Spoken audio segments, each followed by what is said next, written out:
Hello, welcome students. This is the new lectures and new contents in the gravitations topic. ह्याच्या अगोदर आपण काय काय बघितलेलं आहे ग्रॅव्हिटेशन्समध्ये? पोटेन्शियल एनर्जी बघितलेलं आहे नाही, तर तेच आपण आज बघणार आहे. तर आज आपण ह्याच्या अगोदरच्या लेक्चरमध्ये बघितलेलं आहे की ॲक्सलरेशन ड्यू टू ग्रॅव्हिटी कसे इफेक्ट असते वेगवेगळ्या फील्डमध्ये, वेगवेगळे जे हाईटमध्ये कसं इफेक्टेड असते, डेप्थमध्ये गेल्यानंतर काय होत असते, या सगळ्या गोष्टी बघितल्या आणि काही स्पेशल केस बघितल्या आणि एक ग्राफ बघितलेला आहे. तर आज आपण बघायचं आहे potential energy, gravitation potential and potential energy.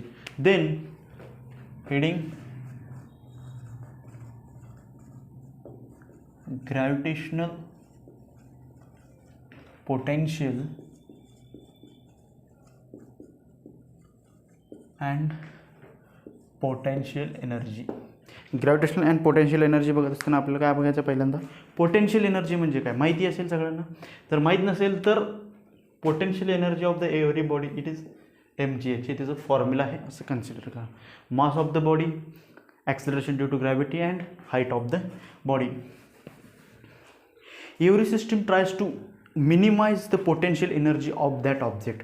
प्रत्येक सिस्टीममध्ये जे काही सिस्टीम असते ती सिस्टीम काय करत असते, अर्थ असू द्या किंवा कुठली तरी मीडियम सिस्टीम्स, ते काय करत असते त्या बॉडीचे पोटेन्शियल एनर्जी रिड्यूस करत असते. म्हणजे एक सेंटेन्स आहे, every system tries to minimise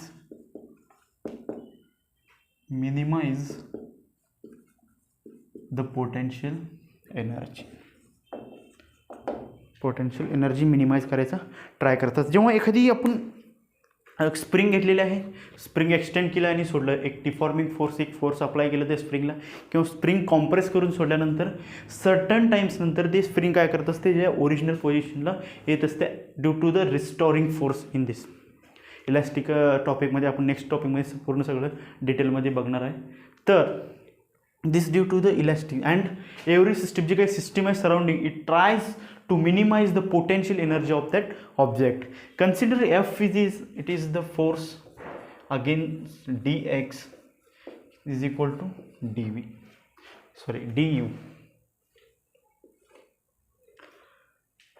du it is the change of potential energy असणार आहे. u it is the potential energy, it is force, applied force, and it is the change in displacement असणार आहे, ते force असणार आहे against the gravitational force. Gravitation potential and potential energy टॉपिकला आपण सुरुवात केलेली आहे. तर ह्याच्यावरनं एक छोटासा डेरिव्हेशन्स बघायचा आहे. डेरिव्हेशन्स बघितल्यानंतर आपण काय करतो, प्रॉब्लेम सॉल्व्ह करत असतो. ठीक आहे, या लेक्चरमध्ये प्रॉब्लेम सॉल्व्ह करायचे नाही आहे, फक्त आपल्याला एक डेरिव्हेशन्स बघायचे आहे. Expressions of potential energy.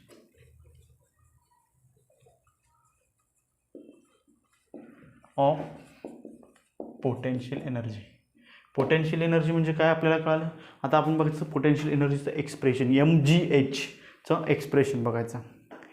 Work against the gravitational force, म्हणजे ग्रॅव्हिटेशनल फोर्सच्या अगेन्स्ट जर आपण वर्क केलं, म्हणजे du जर वर्क केलं, त्यानंतर काय असणार, du is equal to gravitational force असणार आहे fg इंटू dx. जे काय डिस्प्लेसमेंट होणार आहे हीच फॉर्म्युला आहे, ते आपण अशा पद्धतीनं लिहिलं. जी काही नेगेटिव्ह साईन आहे ते it is indicates, the negative sign indicates the gravitational force is opposite directions of the work energy किंवा work done. The gravitational negative signs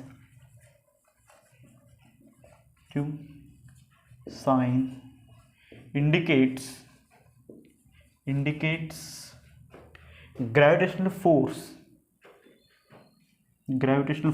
or force of gravitation force is opposite to work done.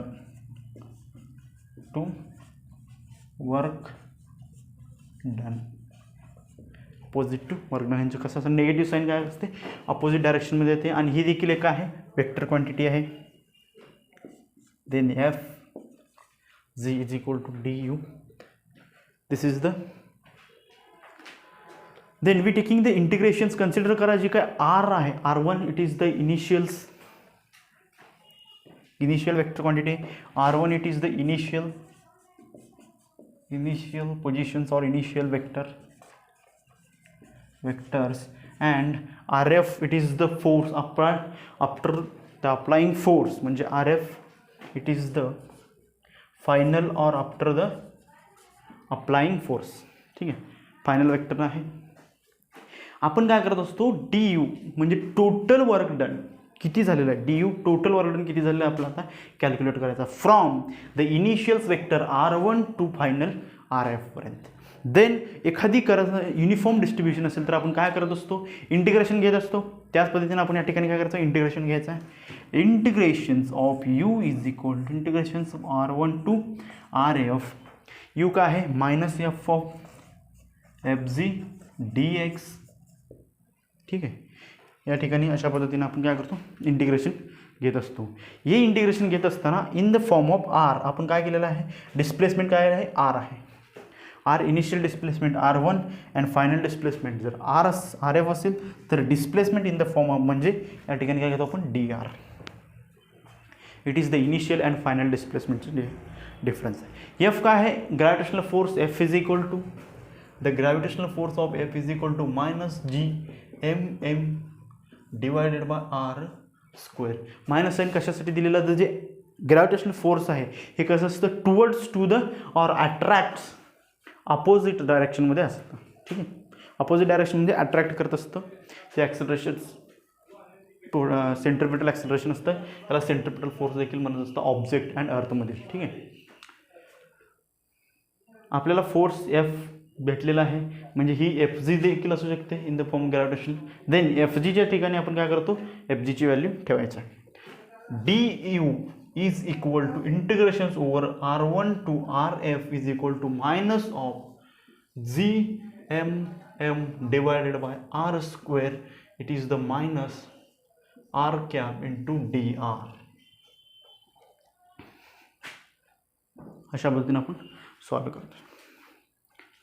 But यामध्ये जर जे काही variables आहे, जे changes होत आहे ते आपण साईडला घेऊ शकतो. सॉरी, जे चेंजेस होत आहेत ते त्या ठिकाणी ठेवून जे कॉन्स्टंट आहेत ते आपण काय करू शकतो, आउटसाईडला घेऊ शकतो. मायनस मायनस प्लस असणार आहे. ठीक आहे, म्हणजे जी एम एम जे काय दोन्ही मास ऑफ द ऑब्जेक्ट आहे कॉन्स्टंट असणार, mass of the earth constant आहे आणि universal gravitational constant it is also constant. Then we take outside of the integrations. Then U is equal to G M small M to integrations of R1 to R F divided by 1 by R square of D R. याचं integration आपल्याला काढायचं आहे. Integration and derivative is the relations of brothers and sisters मी त्यावेळेस सांगितलेलं होतं. तेव्हा त्याच पद्धतीनं आपण असं कन्सिडर करायचं की असं कुठलं फंक्शन आहे ज्याचा डेरिव्हेटिव्ह हे काय असणार आहे, 1 अपॉन आर स्क्वेअर किंवा 1 upon X square, X raise to minus or X square असणार म्हणजे एक्स रेस टू मायनस 2 असणार. ते डेरिव्हेशन फंक्शन असं आहे की X raise to minus 1 is equal to derivation of X raise to minus 1 is 1 into X raise to minus 2. हे असणार आहे in the form of derivations असणार. अशा पद्धतीने जर एक्स रेस टू म्हणजे तेच आर एस टू मायनस 1, जर आर एस टू मायनस 1 असेल तर 1 अपॉन आर, हे जे मायनस 1 आहे ते खाल्ल्यानंतर काय होते, प्लस होते म्हणजे 1 upon R.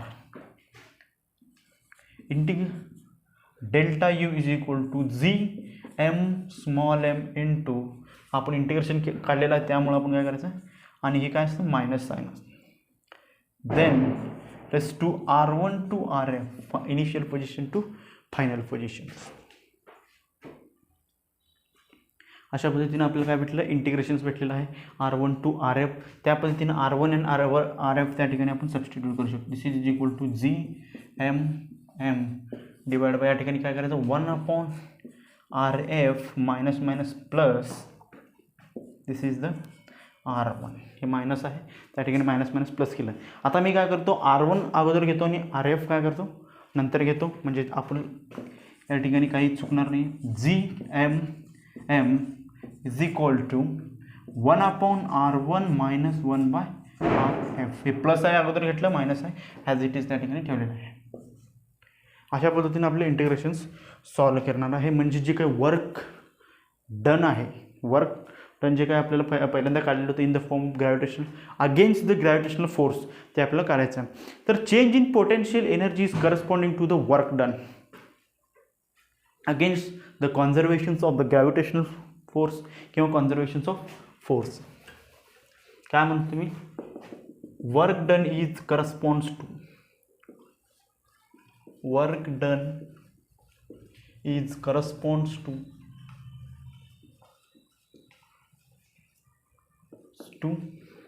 gravitational force corresponds to, or potential energy is corresponds to work done. Sorry, हे चुकलं. Potential energy is corresponds to work done in the conservations of gravitational force or conservative force. त्या ठिकाणी conservative force आहे gravitational force. Then potential energy is corresponds to work done, म्हणजे work done आणि potential energy same आहे. Then in the above equations against the conservation, the absolute value of potential energy is not defined. जे काही absolute value असते potential energy हे या थेरमनं या फॉर्म्युलानं किंवा कुठल्याही फॉर्म्युलानं डिफाईन करू शकत नाही, ती व्हेरिएबल आहे, चेंजेस होत असते.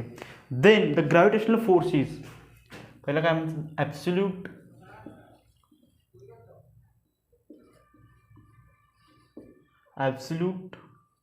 value of potential energy does not depend or cannot defined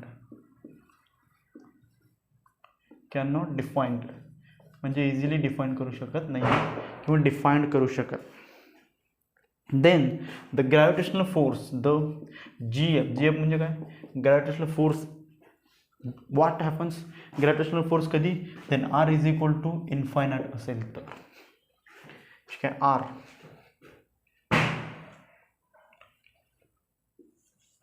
R is equal to infinite असेल तर ग्रॅव्हिटेशनल किती असणार आहे.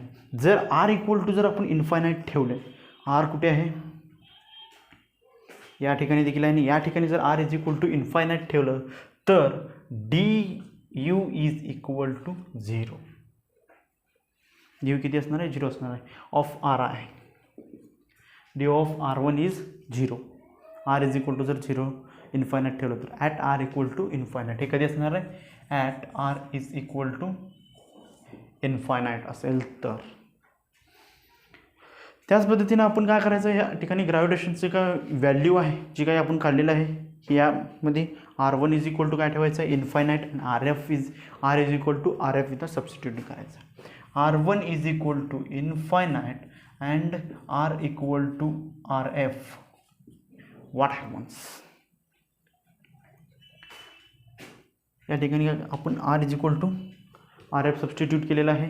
जे काही या ठिकाणी तुम्हाला इक्वेशन दिसते याला इक्वेशन्स 1 असं कन्सिडर करतो. 1 इक्वेशनमध्ये जे काही व्हॅल्यूज आहेत R1 अँड RFची व्हॅल्यू त्या ठिकाणी सबस्टिट्यूट करायचं आहे.